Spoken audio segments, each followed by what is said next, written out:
नवी मुंबई व रायगड जिल्ह्यातील ताज्या बातम्या आणि घडामोडींसाठी सबस्क्राइब करा वादळवारा लाईव्ह चॅनल आणि दाबा बेल आयकॉन।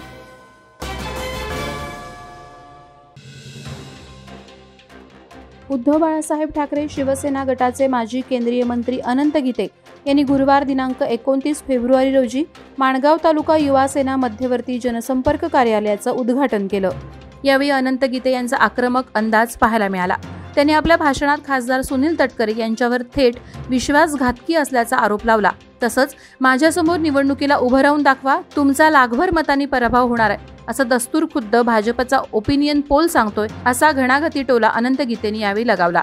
माझं खुलं आव्हान आहे, जर खरोखरच हिंमत असेल तर तटकरेने अनंत गीतेंच्या समोर लोकसभा लढवून दाखवावी।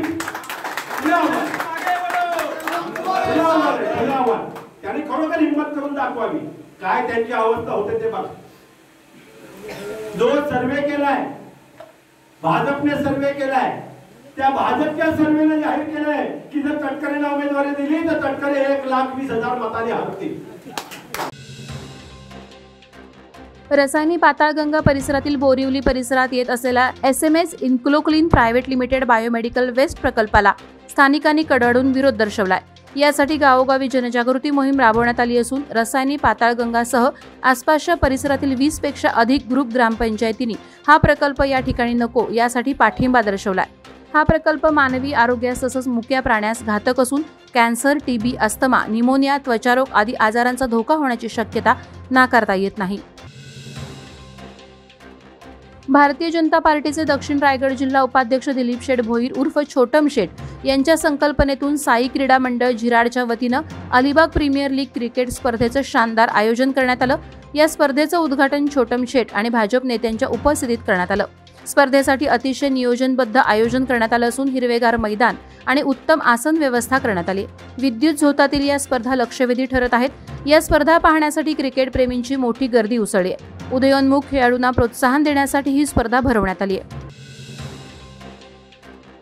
कर्जतमधील नेरळ येथील शबनम सय्यद इंग्लिश स्कूल या शाळेकडून मुलांना केवळ प्रोत्साहनच मिळत नाही तर त्यांच्या आत्मविश्वासात देखील भर पाडण्यात येते।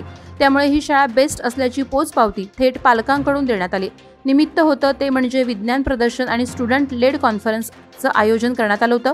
यामध्ये ज्युनियर KG ते 10वी पर्यंतच्या एकूण 500 विद्यार्थ्यांनी सहभाग घेतला होता।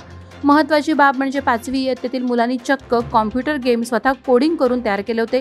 विद्यार्थ्यांची प्रगती पाहून पालकांनी देखील समाधान व्यक्त केलं।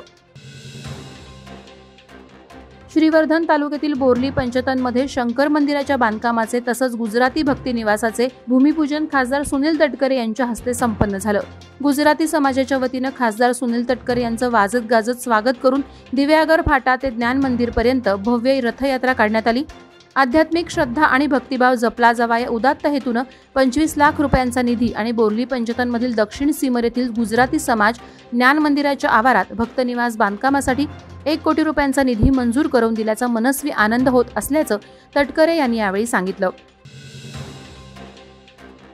महाडमधील खरवली काळीज ग्रुप ग्रामपंचायतचे सरपंच चैतन्य उर्फ बाबू महामुनकर यांच्या 50व्या वाढदिवसानिमित्त रक्तदान शिबिराचं आयोजन करण्यात आलं होतं। यावेळी 21 रक्तदात्यांनी रक्तदान केलं। जनकल्याण रक्त केंद्र महाड संस्थेकडून रक्तदात्यांना प्रमाणपत्र देण्यात आलं। सरपंच महामुनकरांच्या वाढदिवसानिमित्त नाईट अंडरआर्म क्रिकेट स्पर्धेचं आयोजनही काळीज येथे करण्यात आलं होतं। सरपंच बाबू महामुनकर हे उद्धव बाळासाहेब ठाकरे गटाचे निष्ठावंत असून त्यांची स्नेहल जगताप आणि हनुमान जगताप यांचे निकटवर्तीय म्हणून ओळख आहे। अनंत श्री विभूषित जगद्गुरु रामानंदाचार्य श्री स्वामी नरेंद्राचार्य महाराज दक्षिणपीठ नाणीजधाम महाराष्ट्र यांचा पादुका दर्शन सोहळा मंगळवारी 12 मार्च रोजी सकाळी 10 वाजल्यापासून श्री कानकेश्वरी मैदान नवघरपाडा बस स्टॉप शेजारी उरण येथे आयोजित करण्यात आलाय। या शुभदिनी जगद्गुरु नरेंद्राचार्य महाराज यांच्या सिद्ध पादुकांसमवेत गुरुपूजनाचा, उपासक दीक्षेचा, प्रवचनाचा आणि दर्शनाचा लाभ उपस्थित भाविक भक्तांना आणि हितचिंतकांना मिळणार आहे। तसंच या दिवशी कार्यक्रम ठिकाणी हजारो हितचिंतक भक्त आणि उपासक दीक्षा घेणार आहेत। वादळवारा लाईव्हसाठी न्यूज ब्युरो रायगड। नवी मुंबई व रायगड जिल्ह्यातील ताज्या बातम्या आणि घडामोडींसाठी सबस्क्राइब करा वादळवारा लाईव्ह चॅनल आणि दाबा बेल आयकॉन।